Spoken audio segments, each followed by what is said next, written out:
Hello everyone, I am Pavitra Mallikarjun. In today's session, I am going to discuss about reported speech or direct and indirect speech. ಇವತ್ತಿನ session ಅಲ್ಲಿ ನಾನು direct ಮತ್ತೆ indirect speech ಅನ್ನ explain ಮಾಡ್ತಾ ಇದ್ದೀನಿ. ಇದು ಕೇವಲ 10ನೇ ತರಗತಿ ವಿದ್ಯಾರ್ಥಿಗಳಿಗೋಸ್ಕರ. ಈ ನಾಳೆನೇ 10ನೇ ತರಗತಿ ಇಂಗ್ಲಿಷ್ ಎಕ್ಸಾಮ್ ಬರಿತಾ ಇರುವಂತಹ ವಿದ್ಯಾರ್ಥಿಗಳಿಗೆ ಯೂಸ್ ಆಗ್ಲಿ ಅಂತ ಹೇಳ್ಬಿಟ್ಟು ಎಷ್ಟು ಶಾರ್ಟ್ ಕಟ್ ಆಗಿ ಹೇಳೋದಕ್ಕೆ ಸಾಧ್ಯ ಆಗುತ್ತೋ ಅಷ್ಟು ಶಾರ್ಟ್ ಮಾಡಿ ಹೇಳೋದಕ್ಕೆ ಪ್ರಯತ್ನ ಪಡ್ತೇನೆ. Okay, direct and indirect speech ಅಂತ ಅಂದ್ರೆ ಏನು? ನಾವು ಮಾತಾಡುವಂತಹ ಮಾತುಗಳೆಲ್ಲ ಸ್ಪೀಚ್ ಆಗಿರುತ್ತೆ ಅಲ್ವಾ? ಸ್ಪೀಚ್ ಅಂತ ಅಂದ್ರೆ ಏನಂದ್ರೆ A way of reporting A statement. ನಾವು ಒಂದು ಏನಾದ್ರೂ ಹೇಳ್ಬೇಕು ಅಂದಾಗ ರಿಪೋರ್ಟ್ ಮಾಡ್ಬೇಕು. ಒಬ್ರು ಹೇಳಿದ್ದನ್ನ ತಗೊಂಡೋಗಿ ಇನ್ನೊಬ್ರಿಗೆ ರಿಪೋರ್ಟ್ ಮಾಡ್ಬೇಕು. ಆ ರೀತಿ ಇದ್ರೆ ನಾವು ಅದನ್ನ ಸ್ಪೀಚ್ ಅಂತ ಹೇಳಿ ಕರಿತೀವಿ. ಇದರಲ್ಲಿ ಎಷ್ಟು ವಿಧ ಇದಾವೆ? 2. ಅದು ಯಾವ್ಯಾವುದು? Direct and indirect speech. Direct speech ಅಂತ ಅಂದ್ರೆ ಏನು? ನಾನು ಒಂದು ವಿಷಯವನ್ನ ನೇರವಾಗಿ ಇನ್ನೊಬ್ರಿಗೆ ಹೇಳುವಂತದ್ದು. ಇಂಡೈರೆಕ್ಟ್ ಸ್ಪೀಚ್ ಅಂತ ಅಂದ್ರೆ ನಾನು ಒಬ್ರಿಗೆ ಒಂದು ವಿಚಾರವನ್ನ ಹೇಳಿರ್ತೀನಲ್ಲ, ಆ ವ್ಯಕ್ತಿ ತಗೊಂಡೋಗಿ ಇನ್ನೂ ಒಂದು ವ್ಯಕ್ತಿಗೆ ಹೇಳುವಂತದ್ದು. ಇದು ಡೈರೆಕ್ಟ್ ಮತ್ತೆ ಇಂಡೈರೆಕ್ಟ್ ಅಂತ ಹೇಳ್ಬಿಟ್ಟು. ಈಗ ನೋಡಿ, ಡೈರೆಕ್ಟ್ ಮತ್ತೆ ಇಂಡೈರೆಕ್ಟ್ ಸ್ಪೀಚ್ ಅನ್ನ ಮಾಡ್ಬೇಕಾದ್ರೆ ಕೆಲವು ರೂಲ್ಸ್ ಅನ್ನ ಕಲಿಬೇಕಾಗುತ್ತೆ. ಈಗ ಇದರಲ್ಲಿ 2 ಒಂದು ಪಾರ್ಟ್ಸ್ ಬರ್ತವೆ ಈ ಸೆಂಟೆನ್ಸ್ ಗಳಲ್ಲಿ. ಯಾವ್ದ್ಯಾವ್ದು? ರಿಪೋರ್ಟಿಂಗ್ ವರ್ಬ್ ಅಂತ ಬರುತ್ತೆ. ಅದಾದ್ಮೇಲೆ ರಿಪೋರ್ಟೆಡ್ ಸ್ಪೀಚ್ ಅಂತ ಬರುತ್ತೆ. ರಿಪೋರ್ಟೆಡ್ ಸ್ಪೀಚ್ ಅಂತ ಹೇಳಿ ಬರ್ತದೆ. ರಿಪೋರ್ಟಿಂಗ್ ವರ್ಬ್ ಅಂತ ಅಂದ್ರೆ ಏನು? ಶಿ ಸೆಡ್ ಟು ಹರ್ ಅಂತ ಬರ್ತಾವಲ್ವಾ? ಈ ರೀತಿಯಾಗಿ ಇರುವಂತಹ ಒಂದು ಪಾರ್ಟ್ ಅನ್ನ ರಿಪೋರ್ಟಿಂಗ್ ವರ್ಬ್ ಅಂತ ಕರಿತೀವಿ. ಐ ಗೋ ಟು ಸ್ಕೂಲ್ ಅಂತ ಒಂದು ಸ್ಟೇಟ್ಮೆಂಟ್ ಅನ್ನ ಬರಿತೀವಿ. ಇದನ್ನ ನಾವು ರಿಪೋರ್ಟೆಡ್ ಸ್ಪೀಚ್ ಅಂತ ಕರಿತೀವಿ. ಈ ಒಂದು ಡೈರೆಕ್ಟ್ ಇಂಡೈರೆಕ್ಟ್ ಸ್ಪೀಚ್ ಅಲ್ಲಿ 2 ಪಾರ್ಟ್ಸ್ ಇರ್ತವೆ. ಒಂದು ಸ್ಟೇಟ್ಮೆಂಟ್ ನಲ್ಲಿ he she said to her ಅನ್ನುವಂಥದ್ದು ರಿಪೋರ್ಟಿಂಗ್ ವರ್ಬ್ ಆದ್ರೆ, ಅದರಲ್ಲೂ ಕೂಡ ಸೆಡ್ ಟು ಅನ್ನುವಂಥದ್ದೇ ವರ್ಬ್ ಆಗಿರುತ್ತೆ. ಸೆಡ್ ಟು ಅನ್ನುವಂಥದ್ದು ರಿಪೋರ್ಟಿಂಗ್ ವರ್ಬ್ ಆಗಿರುತ್ತೆ. ಐ ಗೋ ಟು ಸ್ಕೂಲ್ ಅನ್ನುವಂಥದ್ದು ರಿಪೋರ್ಟೆಡ್ ಸ್ಪೀಚ್ ಆಗಿರುತ್ತೆ. ಈಗ ಸೆಡ್ ಟು ಅಂತ ಬಂದಾಗ ಏನಂತ ನಾವು ಚೇಂಜ್ ಮಾಡ್ಬೇಕು ಇಂಡೈರೆಕ್ಟ್ ಸ್ಪೀಚ್ ಅಲ್ಲಿ? ಆಮೇಲೆ ಸೆಡ್ ಅಂತ ಬಂದ್ರೆ ಏನಂತ ಚೇಂಜ್ ಮಾಡ್ಬೇಕು, ಸೇ ಅಂತ ಬಂದ್ರೆ ಏನಂತ ಚೇಂಜ್ ಮಾಡ್ಬೇಕು ಅನ್ನೋದನ್ನ ನೋಡೋಣ. ಸೆಡ್ ಅಂತ ಬಂದಾಗ ಆಸ್ ಇಟ್ ಈಸ್ ಸೆಡ್ ಅಂತಾನೆ ಬರೀರಿ. ಸೆಡ್ ಟು ಅಂತ ಬಂದಾಗ ಟೋಲ್ಡ್ ಅಂತ ಮಾಡಿ. ಸೇ ಅಂತ ಬಂದಾಗ ಸೇ ಅಂತಾನೆ ಇರುತ್ತೆ. ಇಷ್ಟು ನೆನ್ಪಿಟ್ಕೊಳ್ರಿ. ಇವೇ ಮೇನ್ ಆಗಿ ಕೇಳ್ತಾರೆ. ನಿಮ್ಮ 4 ಮಾಡೆಲ್ ಕ್ವಶನ್ ಪೇಪರ್ ಅನ್ನ ಬೇಸ್ ಆಗಿ ಇಟ್ಕೊಂಡು ನಾನು ಈ ಒಂದು ಸೆಷನ್ ಅನ್ನ ಮಾಡ್ತಾ ಇದ್ದೀನಿ. ಆ 4 ಪೇಪರ್ ಅನ್ನ ಕನ್ಸಿಡರ್ ಮಾಡಿದಾಗ 3 ಇಂಟರಾಗೇಟಿವ್ ಸೆಂಟೆನ್ಸಸ್ ಅನ್ನ ಕೇಳಿದ್ದಾರೆ, 1 ಮಾತ್ರ ಅಸರ್ಟಿವ್ ಸೆಂಟೆನ್ಸ್ ಅನ್ನ ಕೇಳಿದ್ದಾರೆ. ಸೊ ನಾನು ಇವಾಗ ಅಸರ್ಟಿವ್ ಸೆಂಟೆನ್ಸ್ ಅಲ್ಲಿ 4 ಎಕ್ಸಾಂಪಲ್, ಇಂಟರಾಗೇಟಿವ್ ಸೆಂಟೆನ್ಸ್ ಅಲ್ಲಿ ಇರುವಂತಹ 3 ಮಾಡೆಲ್ ಕ್ವಶನ್ ಪೇಪರ್ ಇರುವಂತಹ ಎಕ್ಸಾಂಪಲ್ಸ್ ಅನ್ನ ಸಾಲ್ವ್ ಮಾಡ್ತಾ ಹೋಗ್ತೀನಿ ಇವತ್ತಿನ ಸೆಷನ್ ಅಲ್ಲಿ. ಅದಕ್ಕಿಂತ ಮುಂಚೆ ಈ ಒಂದು ಡೈರೆಕ್ಟ್ ಇಂಡೈರೆಕ್ಟ್ ಮಾಡ್ಬೇಕಾದ್ರೆ ನಮಗೆ ಒಂದಷ್ಟು ಟೆನ್ಸ್ ನ ನಾಲೆಡ್ಜ್ ಬೇಕು. ನಾನು ಟೆನ್ಸಸ್ ಮಾಡ್ಬೇಕಾದ್ರೆ ಹೇಳಿದ್ದೆ, ಟೆನ್ಸ್ ಅನ್ನ ಕಲ್ತ್ರೆ ಅರ್ಧ ಇಂಗ್ಲಿಷ್ ಗ್ರಾಮರ್ ನೀವು ಕಲ್ತಂಗೆ ಅಂತ ಹೇಳಿ. ಟೆನ್ಸಸ್ ನ ನೀವು ಕಲ್ತಿಲ್ಲ ಅಂದ್ರೆ, ಅದರಲ್ಲಿ ಬಳಸುವಂತಹ ಹೆಲ್ಪಿಂಗ್ ವರ್ಬ್ ನ ಯೂಸೇಜ್ ನಿಮಗೆ ಗೊತ್ತಿಲ್ಲ ಅಂದ್ರೆ, ಉಳಿದಿರುವಂತಹ ಯಾವುದೇ ಒಂದು ಗ್ರಾಮರ್ ಪಾಯಿಂಟ್ ಅನ್ನ ನೀವು ಕಲಿಯೋದಕ್ಕೆ ಸಾಧ್ಯ ಇಲ್ಲ. ಇದನ್ನಂತೂ ನಾನು 100% ಆಗಿ ಹೇಳ್ತೀನಿ. ಓಕೆ, ಈಗ ನೋಡಿ, ಟೆನ್ಸಸ್ ಎಷ್ಟಿದಾವೆ ನಮಗೆ? ಯಾವ ಟೆನ್ಸ್ ನಮಗೆ ಕ್ವಶನ್ಸ್ ಬಂದಾಗ ಯಾವ ಟೆನ್ಸಿಗೆ ಕನ್ವರ್ಟ್ ಮಾಡ್ಬೇಕು ಅಂತ ಹೇಳಿ ತಿಳಿದಿರ್ಬೇಕು. ಅಂದ್ರೇನು? ಈಗ ನಾನು ಒಬ್ರಿಗೆ ಒಂದು ವಿಚಾರವನ್ನ ಎಕ್ಸ್ಪ್ರೆಸ್ ಮಾಡ್ತಿದ್ದೀನಿ ಅಂದಾಗ ನಾನು ಇವಾಗ ಹೇಳ್ತಾ ಇರೋದು ಪ್ರೆಸೆಂಟ್ ಟೆನ್ಸ್ ಆಗಿರ್ತದ. ನಾನು ಸ್ಕೂಲ್ಗೆ ಹೋಗ್ತಿದ್ದೀನಿ ಅನ್ನೋದು ಪ್ರೆಸೆಂಟ್ ಟೆನ್ಸ್. ಅವಳು ತಗೊಂಡೋಗಿ ಇನ್ನೊಬ್ರಿಗೆ ಹೇಳ್ಬೇಕಲ್ಲ, ಅವಾಗ ಅದು ಇಂಡೈರೆಕ್ಟ್ ಆಗುತ್ತೆ, ಅವಾಗ ಅದು ಪಾಸ್ಟ್ ಆಗುತ್ತೆ. ನಾನು ಈಗಾಗ್ಲೇ ಹೇಳ್ಬಿಟ್ಟಿರ್ತೀನಿ, ಆಕೆ ಹೋಗಿ ಈಗ ಹೇಳ್ಬೇಕು ಅಲ್ವಾ? ಈ ರೀತಿಯಾಗಿ ಪ್ರೆಸೆಂಟ್ ಅಲ್ಲಿ ಇರೋದನ್ನ ಪಾಸ್ಟ್ ಕನ್ವರ್ಟ್ ಮಾಡ್ಬೇಕು. ಈಗ ಒಂದು 12 ರೂಲ್ಸ್ ಅನ್ನ ಹೇಳ್ತೀನಿ. ನೀವು 12 ರೂಲ್ಸ್ ಅನ್ನ ಕಲ್ತ್ಬಿಟ್ರೆ ಸಾಕು, ಆರಾಮಾಗಿ ನೀವು ಡೈರೆಕ್ಟ್ ಇಂದ ಇಂಡೈರೆಕ್ಟ್ ಗೆ ಕನ್ವರ್ಟ್ ಮಾಡ್ಬೋದು. ಸಿಂಪಲ್ ಪ್ರೆಸೆಂಟ್ ಇರೋದನ್ನ ಏನಾಗಿ ಕನ್ವರ್ಟ್ ಮಾಡ್ತೀರಾ? ಸಿಂಪಲ್ ಪಾಸ್ಟ್ ಟೆನ್ಸ್ ಗೆ ಕನ್ವರ್ಟ್ ಮಾಡ್ಬೇಕು. ನೆಕ್ಸ್ಟ್, ಪ್ರೆಸೆಂಟ್ ಕಂಟಿನ್ಯೂಯಸ್ ಟೆನ್ಸ್ ಗೆ ಕ್ವಶನ್ ಬಂದಾಗ ನೀವು ಪಾಸ್ಟ್ ಕಂಟಿನ್ಯೂಯಸ್ ಆಗಿ ಇಂಡೈರೆಕ್ಟ್ ಸ್ಪೀಚ್. ಇದು ನೋಡಿ, ಡೈರೆಕ್ಟ್ ಸ್ಪೀಚ್ ಅಲ್ಲಿ, ಇದು ಇಂಡೈರೆಕ್ಟ್ ಸ್ಪೀಚ್ ನಲ್ಲಿ. ಈ ರೀತಿಯಾಗಿ ಈ ಟೆನ್ಸ್ ಅಲ್ಲಿ ಕ್ವಶನ್ಸ್ ಬಂದ್ರೆ ನೀವು ಈ ಟೆನ್ಸ್ ಗೆ ಕನ್ವರ್ಟ್ ಮಾಡ್ಬೇಕಾಗುತ್ತೆ. ಈ ಟೆನ್ಸ್ ಅಲ್ಲಿ ಬಂದಾಗ ಈ ಟೆನ್ಸ್ ಗೆ ಕನ್ವರ್ಟ್ ಮಾಡ್ಬೇಕಾಗುತ್ತೆ. ಇದೇ ರೀತಿಯಾಗಿ ಪ್ರೆಸೆಂಟ್ ಪರ್ಫೆಕ್ಟ್ ಟೆನ್ಸ್ ಅಲ್ಲಿ ಕ್ವಶನ್ಸ್ ಬಂದಾಗ ನೀವೇಗ ಏನಾಗಿ ಚೇಂಜ್ ಮಾಡ್ತೀರಾ, ಪಾಸ್ಟ್ ಪರ್ಫೆಕ್ಟ್ ಆಗಿ ಚೇಂಜ್ ಮಾಡಬೇಕು, ಪಾಸ್ಟ್ ಪರ್ಫೆಕ್ಟ್ ಆಗಿ. Next present perfect continuous tense ಅಲ್ಲಿ ಕ್ವಶನ್ ಬಂತು ಅನ್ಕೊಳ್ಳಿ, ಅವಾಗ ಏನ್ ಮಾಡ್ಬೇಕು, ಪಾಸ್ಟ್ ಪರ್ಫೆಕ್ಟ್ ಕಂಟಿನ್ಯೂಸ್ ಟೆನ್ಸ್ ಆಗಿ ಚೇಂಜ್ ಮಾಡಬೇಕು. ಓಕೆ, ಈಗ ಪ್ರೆಸೆಂಟ್ ಟೆನ್ಸ್ ನಮಗೆ ಕ್ಲಿಯರ್ ಆಯ್ತು. ನೆಕ್ಸ್ಟ್ ಯಾವ ಟೆನ್ಸ್ ಬರುತ್ತೆ, ಪಾಸ್ಟ್ ಟೆನ್ಸ್ ಬರುತ್ತೆ. ಈಗ ಸಿಂಪಲ್ ಪಾಸ್ಟ್ ಅಲ್ಲಿನೇ ಕ್ವಶನ್ ಇದ್ಬಿಡ್ತು, ನಾವು ಸಿಂಪಲ್ ಪ್ರೆಸೆಂಟ್ ಕೊಟ್ರೆ ಸಿಂಪಲ್ ಪಾಸ್ಟ್ ಮಾಡ್ತಿದ್ವಿ. ಒಂದ್ ವೇಳೆ ಸಿಂಪಲ್ ಪಾಸ್ಟೇ ಕ್ವಶನ್ ಕೊಟ್ಬಿಟ್ರು ಅನ್ಕೊಳ್ರಿ, ಅವಾಗ ಏನ್ ಮಾಡ್ತೀರಾ, ಪಾಸ್ಟ್ ಪರ್ಫೆಕ್ಟ್ ಗೆ ಕನ್ವರ್ಟ್ ಮಾಡ್ಬೇಕು, ಪಾಸ್ಟ್ ಪರ್ಫೆಕ್ಟ್ ಗೆ ಕನ್ವರ್ಟ್ ಮಾಡ್ಬೇಕು. ಈಗ ಮತ್ತೆ ಪಾಸ್ಟ್ ಕಂಟಿನ್ಯೂಸ್ ಅಲ್ಲಿ ಕ್ವಶನ್ ಇತ್ತು ಅನ್ಕೊಳ್ರಿ, ಅವಾಗ ನೀವೇನ್ ಮಾಡ್ಬೇಕು, ಪಾಸ್ಟ್ ಪರ್ಫೆಕ್ಟ್ ಕಂಟಿನ್ಯೂಸ್ ಟೆನ್ಸ್ ಗೆ ಕನ್ವರ್ಟ್ ಮಾಡ್ಬೇಕು. ಅರ್ಥ ಆಯ್ತಲ್ಲ. ಈಗ ಪಾಸ್ಟ್ ಪರ್ಫೆಕ್ಟ್ ಅಂತ ಕ್ವಶನ್ ಅಲ್ಲಿ ಕೊಟ್ಟಾಗ ಅದಕ್ಕೆ ನಾವೇನು ಚೇಂಜ್ ಮಾಡಕ್ಕೆ ಬರಲ್ಲ, ಯಾಕೆ ಅಂದ್ರೆ ಇದೇ ಲಾಸ್ಟ್ ಹೈಯೆಸ್ಟ್ ಪೀಕ್ ಅಲ್ಲಿ ಇರುವಂತಹ ಪಾಸ್ಟ್ ಆಗಿರುತ್ತೆ. ಈಗ ಪಾಸ್ಟ್ ಕಂಟಿನ್ಯೂಸ್ ಅವರೇ ಕೊಟ್ಬಿಟ್ಟಿದ್ದಾರೆ ಅಂದ್ರೆ ನಾವು ಪಾಸ್ಟ್ ಪರ್ಫೆಕ್ಟ್ ಕಂಟಿನ್ಯೂಸ್ ಮಾಡ್ತೀವಿ. ಅದೇ ಅವರೇ ಪಾಸ್ಟ್ ಪರ್ಫೆಕ್ಟ್ ಕಂಟಿನ್ಯೂಸ್ ಕ್ವಶನ್ ಅಲ್ಲಿ ಕೊಟ್ಬಿಟ್ಟಿದ್ದಾರೆ ಅಂದ್ರೆ ಅಲ್ಲಿ ನಮಗೆ ಅದಕ್ಕಿಂತ ಪೀಕಿಗೆ ಹೋಗಿರುವಂತಹ ಪಾಸ್ಟ್ ಟೆನ್ಸ್ ಯಾವ್ದು ಇಲ್ಲ. ಅದಕ್ಕೋಸ್ಕರವಾಗಿ ಇದ್ರಲ್ಲಿ ಏನಿರ್ತದಲ್ಲ ಅದನ್ನೇ ಆಸ್ ಇಟ್ ಈಸ್ ಬರೆಯುವಂತದ್ದು. ಇಷ್ಟು ಗೊತ್ತಾಯ್ತಲ್ಲ.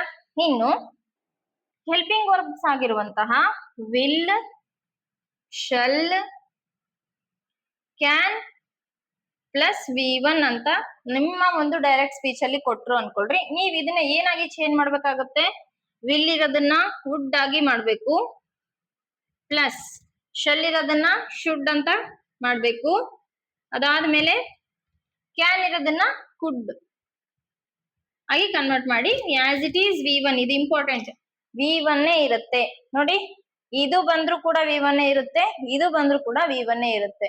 ಒಂದ್ ವೇಳೆ ನಿಮಗೆ ಕ್ವಶನ್ ಅಲ್ಲಿನೇ ಇದು ಕೊಟ್ಬಿಟ್ರು ಅನ್ಕೊಳ್ರಿ, ಅವಾಗ ಮತ್ತೆ ಉಲ್ಟಾ ಇದನ್ನ ಬರೀತೀರಾ, ಇಲ್ಲ ಹಂಗ್ ಬರೆಯಂಗಿಲ್ಲ. ಇದೇನಾದ್ರೂ ಒಂದು ವೇಳೆ ಕ್ವಶನ್ ಅಲ್ಲಿ ಇದ್ರೆ ನೋ ಚೇಂಜ್, ನೀವು ಏನನ್ನ ಚೇಂಜ್ ಮಾಡೋ ಅವಶ್ಯಕತೆ ಇಲ್ಲ. ಇಷ್ಟರ ನಾಲೆಡ್ಜ್ ನಿಮಗೆ ಇದ್ರೆ ಸಾಕಾಗುತ್ತೆ.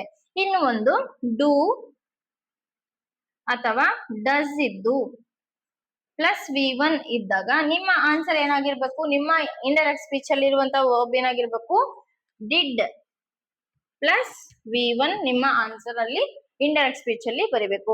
ಈ ಫಾರ್ಮುಲಾಸ್ ಅನ್ನ ನೀವು ಕಲ್ತ್ರೆ ಇಷ್ಟಂದ್ರೆ ಇಷ್ಟೇ ಕಲಿಯೋದಲ್ಲ, ಇದರಲ್ಲಿ ಇದರ ಒಂದು ಸೆಂಟೆನ್ಸ್ ಸ್ಟ್ರಕ್ಚರ್ ನಿಮಗೆ ಗೊತ್ತಿರಬೇಕು, ಇದರ ಸೆಂಟೆನ್ಸ್ ಸ್ಟ್ರಕ್ಚರ್ ನಿಮಗೆ ಗೊತ್ತಿರಬೇಕು. ಸೆಂಟೆನ್ಸ್ ಸ್ಟ್ರಕ್ಚರ್ ಮೇಲೆನೆ ನಾವು ಆನ್ಸರ್ ನ ಬಿಡಿಸ್ತಾ ಹೋಗ್ಬೇಕಾಗುತ್ತೆ. ಅರ್ಥ ಆಯ್ತಲ್ಲ.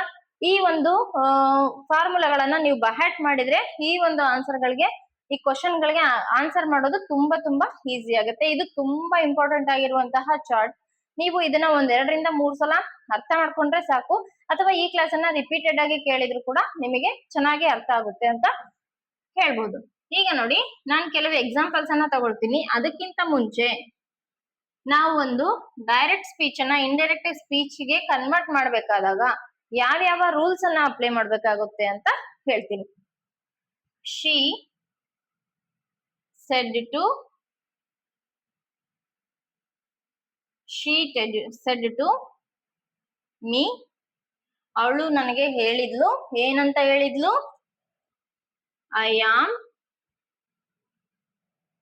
ಸಿಕ್, ಐ ಆಮ್ ಸಿಕ್. ಅವಳು ನನಗೆ ಹೇಳಿದ್ಲು ಏನಂತ, ನನಗೆ ಆರಾಮಿಲ್ಲ, ನನಗೆ ಹುಷಾರಿರ್ತಾ ಇಲ್ಲ ಅಂತ ಹೇಳಿ ಹೇಳಿದ್ಲು. ಈಗ ಇದರಲ್ಲಿ ನೋಡಿ, ಇದು ರಿಪೋರ್ಟಿಂಗ್ ವರ್ಬ್ ಇದೆ, ರಿಪೋರ್ಟಿಂಗ್ ವರ್ಬ್ ಇದೆ. ಇಲ್ಲಿ ನೋಡಿ ಕಮ ಅನ್ನೋದಿದೆ, ಇಲ್ಲಿ ಸಬ್ಜೆಕ್ಟ್ ಇದೆ. ಅರ್ಥ ಆಯ್ತಲ್ಲ. ಏನೇನಿದೆ, ಸಬ್ಜೆಕ್ಟ್ ಇದೆ, ಇದರಲ್ಲಿ ಒಂದು ಸಬ್ಜೆಕ್ಟ್, ಇದರಲ್ಲಿ ಒಂದು ಸಬ್ಜೆಕ್ಟ್, ಇದರಲ್ಲಿ ಒಂದು ಆಬ್ಜೆಕ್ಟ್, ಇದರಲ್ಲಿ ಒಂದು ಆಬ್ಜೆಕ್ಟ್, ಇದರಲ್ಲಿ ಒಂದು ವರ್ಬು, ಇದರಲ್ಲಿ ಒಂದು ವರ್ಬು, ಎರಡು ಇದಾವೆ. ಅವನ್ನೆರಡು ಜಾಯಿಂಟ್ ಮಾಡ್ಬೇಕು ನಾವು. ಕಂಜಂಕ್ಷನಲ್ ವರ್ಡ್ ಆಗಿ ಏನ್ ತಗೊಂತೀವಿ ಹಂಗಾದ್ರೆ, ಈ ಒಂದು ಅಸರ್ಟಿವ್ ಸ್ಟೇಟ್ಮೆಂಟ್ಸ್ ಇದ್ದಾಗ ಕಂಜಂಕ್ಷನಲ್ ವರ್ಡ್ ಆಗಿ ದಟ್ ಅನ್ನ ತಗೋಬೇಕು ನಾವು. ದಟ್ ಅನ್ನುವಂತಹ ಕಂಜಂಕ್ಷನಲ್ ವರ್ಡ್ ಅನ್ನ ತಗೋಬೇಕು. ಇದು ಯಾವ ಟೆನ್ಸ್ ಅಲ್ಲಿ ಇದೆ, ಐ ಆಮ್ ಸಿಕ್ ಅನ್ನುವಂಥದ್ದು. ಆಮ್ ಅನ್ನೋದು ಪ್ರೆಸೆಂಟ್ ಟೆನ್ಸ್ ಅಲ್ಲಿ ಬಳಸ್ತೀವಿ ಅಲ್ವಾ. ಸೊ ಇದು ಸಿಂಪಲ್ ಪ್ರೆಸೆಂಟ್ ಅಲ್ಲಿ ಇದೆ. ಸಿಂಪಲ್ ಪ್ರೆಸೆಂಟ್ ಅಲ್ಲಿ ಹೆಲ್ಪಿಂಗ್ ವರ್ಬ್ಸ್ ಬರಲ್ಲ ಅಂತ ಹೇಳಿದ್ರಿ ಅಂತ ಕೇಳ್ತೀರಾ. ಇಲ್ಲಿ ಏನಿದೆ, ಮೇನ್ ವರ್ಬ್ ಏನಾದ್ರೂ ಇದೆನಾ, ಇಲ್ಲ. ಇದು ಸ್ಟೇಟ್ ಆಫ್ ಬೀಯಿಂಗ್ ಅನ್ನ ತೋರಿಸಿದೆ, ಇರುವಿಕೆ, ನಾವಿರುವಂತಹ ಸ್ಥಿತಿಯನ್ನ ತೋರಿಸಿದೆ. ಐ ಆಮ್ ಸಿಕ್ ಅಂದ್ರೆ ನನಗೆ ಆರಾಮಿಲ್ಲ ಅಂತ ಹೇಳ್ಬಿಟ್ಟು. ಇರುವಿಕೆಯನ್ನ ತೋರಿಸಿದೆ. ನನಗೆ ಆರಾಮಿಲ್ಲ ಅಂತ ಹೇಳ್ತಾ ಇದೆಲ್ಲ ಅದೇ ವರ್ಬ್. ಆಮ್ ಅನ್ನುವಂಥದ್ದೇ ಇಲ್ಲಿ ಮೇನ್ ವರ್ಬ್ ಆಗಿ ವರ್ಕ್ ಮಾಡ್ತಿದೆ. ಓಕೆ, ಇದನ್ನ ನಾವೀಗ ಇದು ಡೈರೆಕ್ಟ್ ಸ್ಪೀಚ್ ಅಲ್ಲಿ ಇದೆ, ಇದನ್ನ ಇಂಡೈರೆಕ್ಟ್ ಸ್ಪೀಚ್ ಗೆ ಕನ್ವರ್ಟ್ ಮಾಡೋಣ. ಹೆಂಗೆ ಮಾಡೋದು? ಆಸ್ ಇಟ್ ಈಸ್ ಸಬ್ಜೆಕ್ಟ್ ಏನಿದೆ ಅದನ್ನೇ ಬರೀರಿ. ಶಿ ಸೆಡ್ ಟು ಅಂತ ಇದ್ರೆ ಟೋಲ್ಡ್ ಅಂತ ಮಾಡಿ. ಮೀ ಆಸ್ ಇಟ್ ಈಸ್ ಬರೀರಿ. ಇದರ ಅರ್ಥ ನಿಮಗೆ ಗೊತ್ತಿರಬೇಕು. ಶಿ ಸೆಡ್ ಟು ಮೀ, ಅವಳು ನನಗೆ ಹೇಳಿದ್ಲು ಏನಂತ? I am sick. ಐ ಅಂದ್ರೆ ಯಾರಿಲ್ಲಿ? ಯಾರು? ಶಿ ಸೆಡ್ ಟು ಮೀ, ಅವಳು ನನಗೆ ಹೇಳಿದ್ಲು. ಯಾರು? ಅವಳು, ಅವಳಿಗೆ ಆರಾಮಿಲ್ಲಂತೆ ಅಂತ ಹೇಳ್ಬಿಟ್ಟು. ಅವಳಿಗೆ ಆರಾಮಿಲ್ಲ, ನನಗೆ ಆರಾಮಿಲ್ವಾ? ಇಲ್ಲ, ಅವಳಿಗೆ ಆರಾಮಿಲ್ಲ. ಐ ಅಂತ ಬಂದಾಗ ಈ ಸಬ್ಜೆಕ್ಟ್ ಗೆ ನಾವು ಕನ್ವರ್ಟ್ ಮಾಡ್ಬೇಕು. ಇದ್ರ ಮೀನಿಂಗ್ ಏನ್ ಬರ್ತದಲ್ಲ, ಮೀನಿಂಗ್ ಕೆಡಬಾರ್ದು. ಅದೇ ರೀತಿಯಲ್ಲಿ ಮೀನಿಂಗ್ ಕೆಡ್ಲಾರ್ದಂಗ ನಾವು ಆ ಒಂದು ಸ್ಪೀಚ್ ಅನ್ನ ಚೇಂಜ್ ಮಾಡ್ಬೇಕಾಗುತ್ತೆ. ಈ ಶಿ ಸೆಡ್ ಟೋಲ್ಡ್ ಮೀ ಅಂತ ಮಾಡಿದೆ. ಏನ್ ಚೇಂಜ್ ಮಾಡಿದೆ? ಈ ಸೆಡ್ ಟು ಅನ್ನ ತೆಗೆದು ಟೋಲ್ಡ್ ಅಂತ ಬರ್ದೆ. ಈಗ ಕಮವನ್ನ ರಿಮೂವ್ ಮಾಡಿ ಏನ್ ಬರಿಬೇಕು ನಾನು? ದಟ್. ದಟ್ ಅಂತ ಬರ್ದೆ. ನೋಡಿ, ಶಿ ಟೋಲ್ಡ್ ಮೀ ದಟ್, ಅವಳು ನನಗೆ ಹೇಳಿದ್ಲು ಅದೇನಂತ ಅಂದ್ರೆ ಐ ಆಮ್ ಸಿಕ್ ಅಂತ ಹೇಳಿದ್ಲು. ಇದು ಸಿಂಪಲ್ ಪ್ರೆಸೆಂಟ್ ಅಲ್ಲಿ ಇದೆ. ನಾವ್ ಇದನ್ನ ಯಾವ ಟೆನ್ಸಿಗೆ ಕನ್ವರ್ಟ್ ಮಾಡ್ಬೇಕು? ಸಿಂಪಲ್ ಫಾಸ್ಟ್ ಆಗಿ ಕನ್ವರ್ಟ್ ಮಾಡ್ಬೇಕು. ನಾನೊಂದು ಚಾರ್ಟ್ ಕೊಟ್ಟಿದ್ನಲ್ಲ, ಆ ಚಾರ್ಟ್ ನ ನೀವು ಬಹೆಟ್ ಮಾಡ್ಲೇಬೇಕು. ಅದ್ರಲ್ಲಿ ಬರುವಂತಹ ಸೆಂಟೆನ್ಸ್ ಸ್ಟ್ರಕ್ಚರ್ ಕೂಡ ಬಹೆಟ್ ಮಾಡ್ಲೇಬೇಕು. ಓಕೆ, ಸಿಂಪಲ್ ಪ್ರೆಸೆಂಟ್ ಅಲ್ಲಿ ಇರೋದನ್ನ ಸಿಂಪಲ್ ಪಾಸ್ಟ್ ಗೆ ನಾವು ಕನ್ವರ್ಟ್ ಮಾಡ್ಬೇಕು ಅಲ್ವಾ? She told me that she was sick. She ಯಾಕೆ ಬರ್ದೆ? ಐ ಅನ್ನೋಂಥದ್ದು ಸಬ್ಜೆಕ್ಟ್ ಅನ್ನ ಹೇಳ್ತಾ ಇದೆ. ಏನಂತ? ಶಿ ಅನ್ನೋದನ್ನ ಹೇಳ್ತಾ ಇದೆ. ಐ ಅಂದ್ರೆ ನನಗೆ ಆರಾಮಿಲ್ವಾ? ಇಲ್ಲ, ನನಗೆ ಹೇಳಿದ್ಲಲ್ಲ ಅವಳಿಗೆ ಆರಾಮಿಲ್ಲ. ಶಿ ಆಮ್ ಇದೆ, ಅದು ಪಾಸ್ಟ್ ಫಾರ್ಮ್ ಹೋದಾಗ ವಾಸ್ ಮತ್ತೆ ವರ್ಬ್ ಬರ್ತವೆ. ವಾಸ್ ಅನ್ನೋಂಥದ್ದು ಶಿ ಅನ್ನೋದಕ್ಕೆ ಸೂಟಬಲ್ ಆಗುವಂತಹ ಹೆಲ್ಪಿಂಗ್ ವರ್ಬ್, ಅದಕ್ಕೆ ನಾನು ವಾಸ್ ತಗೊಂಡಿದ್ದೀನಿ. Sick object as it is ಬರದೆ. ನಿಮ್ಮ ಇಂಡೈರೆಕ್ಟ್ ಸ್ಪೀಚ್ ಏನಾಯ್ತು? She told me that she was sick. ಅವಳು ನನಗೆ ಹೇಳಿದ್ಲು ಏನಂತಂದ್ರೆ ಅವಳಿಗೆ ಆರಾಮಿಲ್ಲಂತೆ ಅಂತ ಹೇಳ್ಬಿಟ್ಟು. ಅರ್ಥ ಆಯ್ತಲ್ಲ? ಈಗ ಅಸರ್ಟಿವ್ ಸೆಂಟೆನ್ಸಸ್ ಅನ್ನ ಚೇಂಜ್ ಮಾಡುವಂತದ್ದು ತುಂಬಾ ಈಸಿ. ಈ ಪ್ಯಾಟರ್ನ್ ನ ನೀವು ಫಾಲೋ ಮಾಡಿ. ಇನ್ನೊಂದು ಮಾಡೆಲ್ ಕ್ವಶನ್ ಪೇಪರ್ ಅಲ್ಲಿ ಇರುವಂತಹ ಒಂದು ಅಸರ್ಟಿವ್ ಸೆಂಟೆನ್ಸ್ ಇದೆ, ಅದನ್ನು ಕೂಡ ನಾವೀಗ ಬಿಡಿಸೋಣ.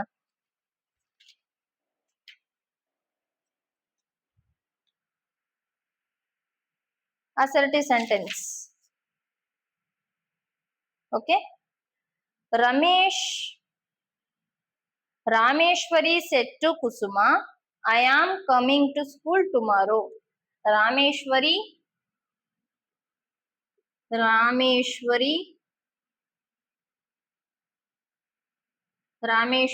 said to Kusuma,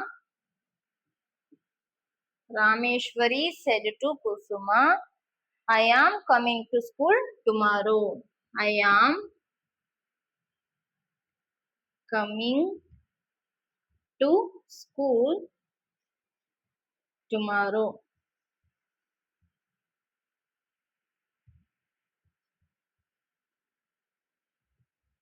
ಅಂತ ಹೇಳಿದ್ಲು. ಇನ್ನೊಂದು ಆಬ್ಜೆಕ್ಟ್ ಪ್ಲೇಸ್ ಅಲ್ಲಿ ಇರುವಂತಹ ಒಂದು ಆಬ್ಜೆಕ್ಟ್ಸ್ ಅನ್ನ ಹೆಂಗ್ ಚೇಂಜ್ ಮಾಡ್ಬೇಕು ಅಂತ ಹೇಳಿ ನೋಡಿ.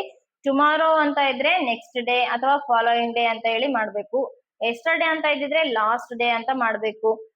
ಈ ರೀತಿಯಾಗಿ ಚೇಂಜ್ ಮಾಡೋದನ್ನ ಕಲಿಬೇಕು ನೀವು. ದೇರ್ ಅಂತ ಕೊಟ್ಟಿದ್ರೆ, ಹಿಯರ್ ಅಂತ ಕೊಟ್ಟಿದ್ರೆ ನಾವು ದೇರ್ ಅಂತ ಮಾಡ್ಬೇಕು. ನೌ ಅಂತ ಕೊಟ್ಟಿದ್ರೆ ದೆನ್ ಅಂತ ಚೇಂಜ್ ಮಾಡ್ಬೇಕು. ಇವೆಲ್ಲ ಬೇಸಿಕ್ ನಿಮಗೆ ಈಗಾಗಲೇ ಕಲ್ತಿರ್ತೀರಾ. ಈ ಒಂದು ಸೆಂಟೆನ್ಸ್ ಅನ್ನ ಚೇಂಜ್ ಮಾಡೋದಷ್ಟೇ ನಾನು ಇವಾಗ ಕಲಿಸ್ತಾ ಇದ್ದೀನಿ. ಓಕೆ, ಇದು ನಿಮ್ಮ ಮಾಡೆಲ್ ಕ್ವಶನ್ ಪೇಪರ್ ಇರುವಂತಹ ಒಂದು ಅಸರ್ಟಿವ್ ಸೆಂಟೆನ್ಸ್. ಅದನ್ನ ನಾನು ಇವಾಗ ಬಿಡಿಸ್ತಿದ್ದೀನಿ ನೋಡಿ. ರಾಮೇಶ್ವರಿ ಸೆಡ್ ಟು ಅಂತ ಇದ್ರೆ ಟೋಲ್ಡ್ ಟು ಮಾಡ್ಬೇಕು.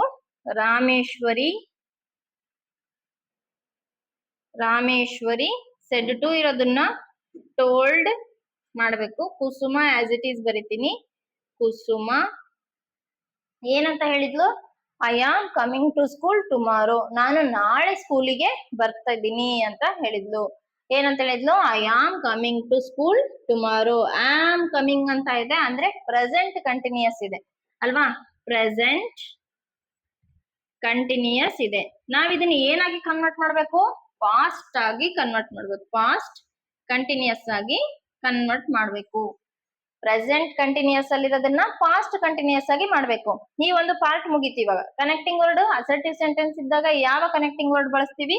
ಈ ಕಮ್ಮವನ್ನ ತೆಗೆದಾಕಿ ದಟ್ ಅನ್ನುವಂತಹ ಕಂಜಂಕ್ಷನಲ್ ವರ್ಡ್ ಅನ್ನ ಬಳಸ್ಕೊಂಡ್ವಿ.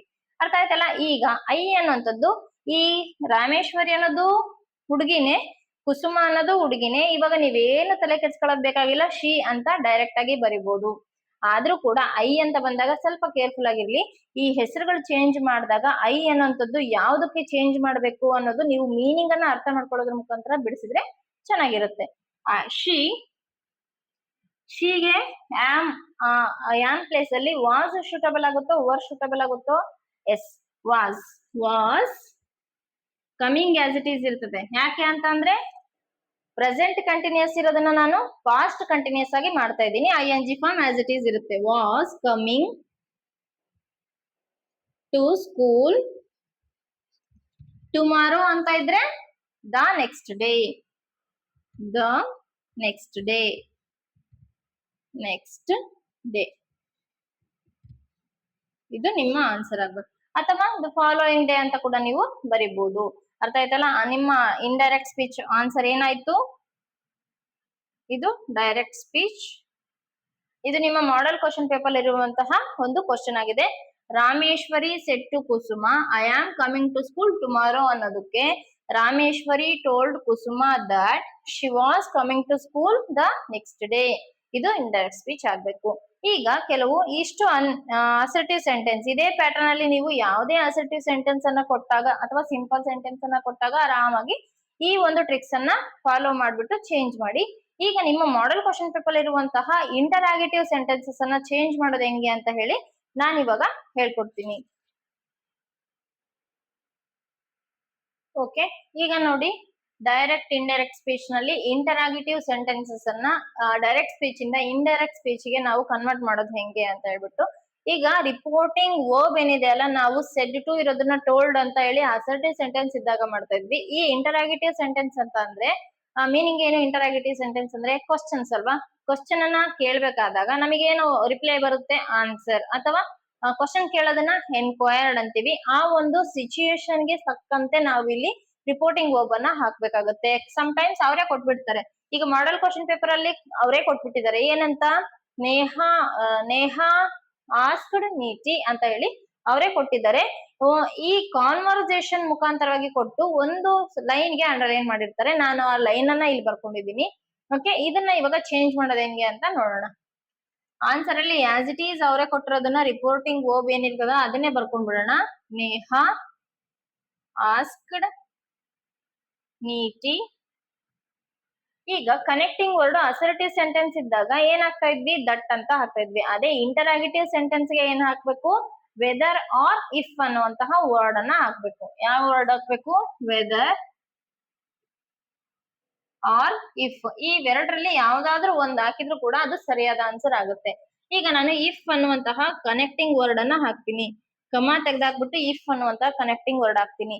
ಈಗ ಇದು ಕ್ವಶನ್ ಅಲ್ಲಿ ಇದೆ, ನಾವು ಇದನ್ನ ನಾರ್ಮಲ್ ಸೆಂಟೆನ್ಸ್ ಆಗಿ ಕನ್ವರ್ಟ್ ಮಾಡ್ಬೇಕು. ನಮ್ಮ ಒಂದು ಇಂಡೈರೆಕ್ಟ್ ಸ್ಪೀಚ್ ಕೂಡ ನಾರ್ಮಲ್ ಸೆಂಟೆನ್ಸ್ ಆಗಿ ಇರ್ಬೇಕು, ಕ್ವಶನ್ ಆಗಿ ಇರಬಾರ್ದು. ಓಕೆ, ಈಗ ಇದನ್ನ ನಾರ್ಮಲ್ ಸೆಂಟೆನ್ಸ್ ಮಾಡ್ಬೇಕು ಅಂದ್ರೆ ಏನು? Will you send me today's home work ಅಂತ ಇದೆ. ಇದನ್ನ ನಾರ್ಮಲ್ ಆಗಿ ಕನ್ವರ್ಟ್ ಮಾಡ್ಕೊಂಡಾಗ ಈ ಸಬ್ಜೆಕ್ಟ್ ತಗೊಂಡೋಗಿ ಇಲ್ಲಿ ಹಾಕು. You will send me today's home work ಆಗುತ್ತೆ. ಅವಾಗ ಅದು ನಾರ್ಮಲ್ ಅಸರ್ಟಿವ್ ಸೆಂಟೆನ್ಸ್ ಆಗುತ್ತೆ. ಈಗ ಅಸರ್ಟಿವ್ ಸೆಂಟೆನ್ಸ್ ಫಾರ್ಮುಲಾಸ್ ಅನ್ನ ಅಪ್ಲೈ ಮಾಡ್ಬಿಟ್ಟು ನಾವು ಇಂಡೈರೆಕ್ಟ್ ಸ್ಪೀಚ್ ಅನ್ನ ಮಾಡೋಣ. ಹೆಂಗೆ? ರೂಲ್ಸ್ ಏನಿರ್ಬೇಕು? Will you send me today's home work. Will ಅಂತ ಬಂದಿದೆ, ನಾನು ಒಂದು ಚಾರ್ಟ್ ಅನ್ನ ಬರ್ಸಿದ್ದೆ. ಅದರಲ್ಲಿ ವಿಲ್ ಅಂತ ಬಂದ್ರೆ ನೀವೇನಂತ ಚೇಂಜ್ ಮಾಡ್ಬೇಕು? ವುಡ್ ಅಂತ ಚೇಂಜ್ ಮಾಡಿ V1 ಫಾರ್ಮ್ ಹಾಕಿದ್ರೆ ಆಯ್ತು. ಓಕೆ, ಈಗ ನೋಡಿ ಯು ಅನ್ನೋದು ಫಸ್ಟ್ ತಗೋಬೇಕು. ಯು ಅಂದ್ರೆ ಯಾರಿಲ್ಲಿ? ನೇಹಾ ಆಸ್ಕ್ಡ್ ನೀತಿ if he or she. Neha ಅಂದ್ರೆ ಹುಡುಗಿ ತಾನೆ, ನೀತಿ ಅಂದ್ರೆ ಕೂಡ ಹುಡುಗಿನೇ ಅಲ್ವಾ. ಇಫ್ ಶಿ ಹಾಕ್ಬೇಕು. ಅವಾಗ ಶಿ. ವಿಲ್ ಇರೋದು ವುಡ್ ಸ್ಯಾಂಡ್.